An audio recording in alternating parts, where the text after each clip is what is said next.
Well, we're just trying to stick with the system and the things we're emphasizing. We are continuing to get better, I believe. The results aren't showing that. The final results aren't showing that. But I think that each game, all the kids who are playing new roles are developing into those roles, and we're seeing improvement all the time. We shot the ball better this last trip. I think that's a result of guys starting to feel comfortable, not having to worry about proving themselves to the coaching staff and being pulled out. I think they understand that they're going to get some playing time and they can relax, and every shot's not the end of the world.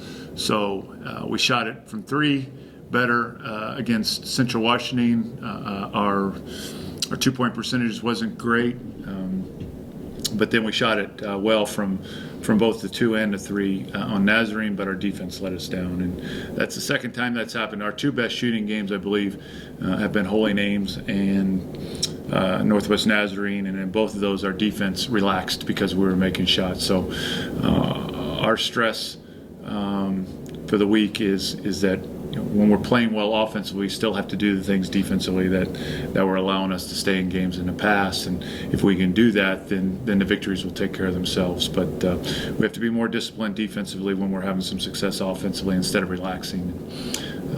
But we're seeing some positives. Again, the results aren't what we wanted, but I think the breakthrough is right around the corner.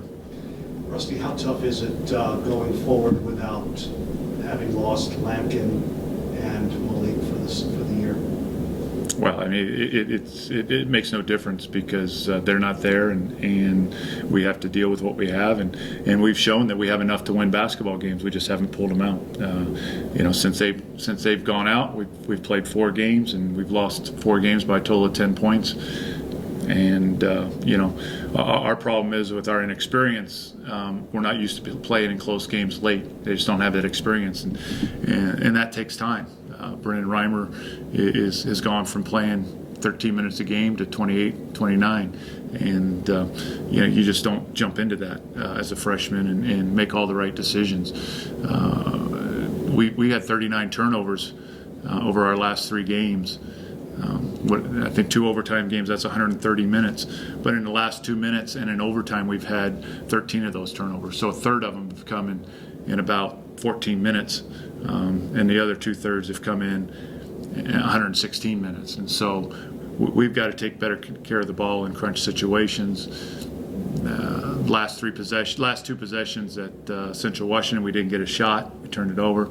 Last 3 possessions against Nazarene, we didn't get a shot. We have 5 turnovers in overtime and lost by 1. So, we've got to execute better when it gets down to the end. And part of that is we're young at the guard position, inexperienced, and although they haven't made a lot of turnovers during the game, they've made some late, and I think a lot of that is learning to handle pressure and the expectations. And so with each game they get better, and like I said, I expect to break through here pretty soon, and I think once we break through, we'll see some more positive results. Will there be enough positive results to keep you in the hunt now that you're reaching about the halfway point of the conference season? Are you optimistic that, or what makes you optimistic that this group can still have an impact on the GNAC race?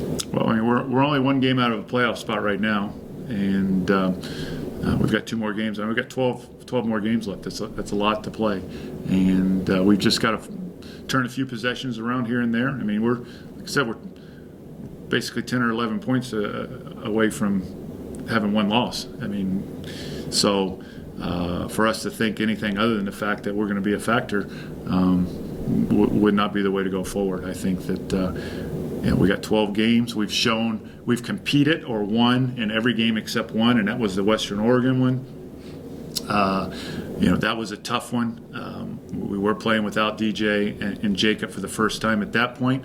And to tell you the truth, I didn't do a very good job of coaching us in that game either. And so, we learned some things from that game, and every other one, the other 7, we've either won or it's come down to the last minute and a half. So there's no reason to think that we can't turn that around and win 4 or 5 of those games in a row.